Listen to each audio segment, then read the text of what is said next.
ತಾಲೂಕು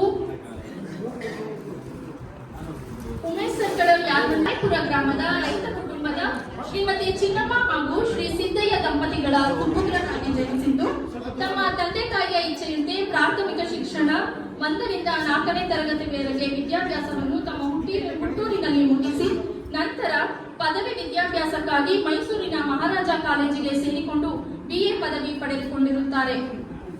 ಶ್ರೀಯುತರು ಸುಮಾ ಎಂಬುವವರನ್ನು ಶ್ರೀಮತಿಯಾಗಿ ಸ್ವೀಕರಿಸಿ ದಾಂಪತ್ಯ ಜೀವನ ಆರಂಭಿಸಿದ್ದು ತಮ್ಮ ದಾಂಪತ್ಯ ಜೀವನದಿಂದ ಮಗಳು ಶ್ರೇಯಾ, ಮಗ ನಕುಲ್ ಎಂಬ 2 ಮಕ್ಕಳನ್ನು ಹೊಂದಿರುತ್ತಾರೆ.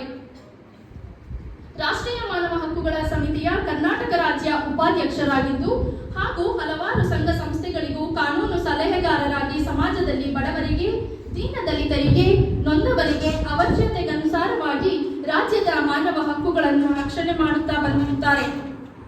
ವಕೀಲ ವೃತ್ತಿಯಲ್ಲಿ ಮಾಡಿರುವ ಸೇವೆ ಹಾಗೂ ಸಾಧನೆಯನ್ನು ಗುರುತಿಸಿ ಅವರಿಗೆ 2018ರಲ್ಲಿ ನಾಡಪ್ರಭು ಕೆಂಪೇಗೌಡ ಸೇವಾ ಭೀಷ್ಮ ಪ್ರಶಸ್ತಿಯನ್ನು ಹಾಗೂ 2019ರಲ್ಲಿ ತನುಮನ ಸಂಸ್ಥೆಯವರ ಬುದ್ಧನಾಡು ಪೂರ್ವನ ಪ್ರಶಸ್ತಿ ಹಾಗೂ 2019ರ ಸ್ವಾಭಿಮಾನ ಚಕ್ರವರ್ತಿ ಬಿರುದನ್ನು ನೀಡಿ ಗೌರವಿಸಲಾಗಿದೆ.